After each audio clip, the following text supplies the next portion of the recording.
July August হত্যাকাণ্ডের উস্কানিদাতা এবং সরাসরি নির্দেশদাতা হিসেবে ক্ষমতাচ্যুত শেখ হাসিনার বিরুদ্ধে পর্যাপ্ত প্রমাণ পেয়েছে তদন্ত সংস্থা, জানিয়েছেন চিফ প্রসিকিউটর তাজুল ইসলাম।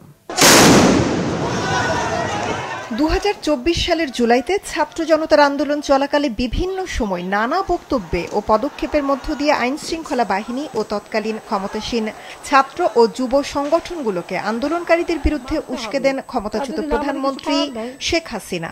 রাজপথে আন্দোলন করতেই থাকবে। পরবর্তীতে সরাসরি নির্দেশনার মাধ্যমে ১৪০০ হত্যাকাণ্ড এবং হাজার হাজার আহতের ঘটনা ঘটান বলে উঠে এসেছে জাতিসংঘের প্রতিবেদনে।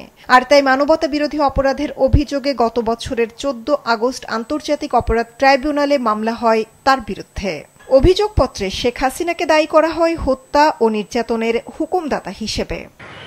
এ পর্যন্ত ট্রাইব্যুনালে শেখ হাসিনার বিরুদ্ধে ৩টি মামলা হলেও অভিযোগের ৬ মাস ২৮ দিন পর আজ প্রথম একটি মামলার তদন্ত প্রতিবেদন চিফ প্রসিকিউটরের কাছে জমা দিল তদন্ত সংস্থা।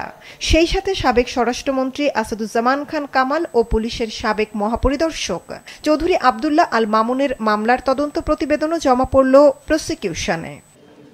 প্রতিবেদন বিষয়ে গণমাধ্যমে বিস্তারিত তুলে ধরার সময় আন্তর্জাতিক অপরাধ ট্রাইব্যুনালের প্রধান আইনজীবী তাজুল ইসলাম জানান, ১৫০ পৃষ্ঠার প্রতিবেদনে শেখ হাসিনার বিরুদ্ধে ৫টি অভিযোগ আনা হয়েছে। হত্যার উস্কানিদাতা ও সরাসরি নির্দেশদাতা হিসেবে সাবেক এই সরকার প্রধানের বিরুদ্ধে একাধিক প্রমাণ হাজির করেছে তদন্ত সংস্থা।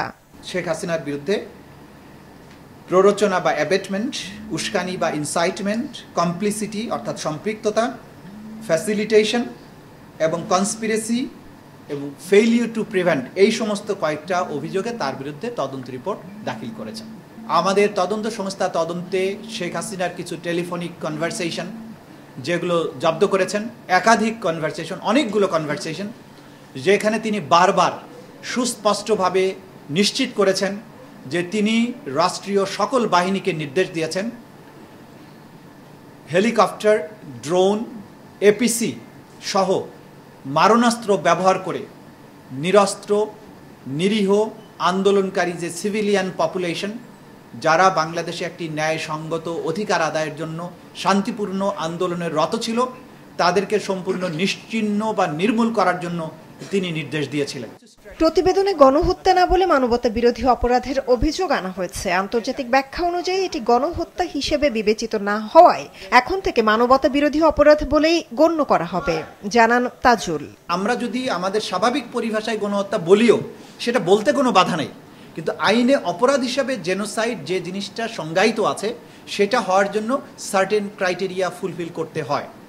বাংলাদেশে মাস কিলিং হয়েছে, ব্যাপক ভিত্তিক হত্যাকাণ্ড হয়েছে, ১৫০০-এর উপরে মানুষকে মারা হয়েছে।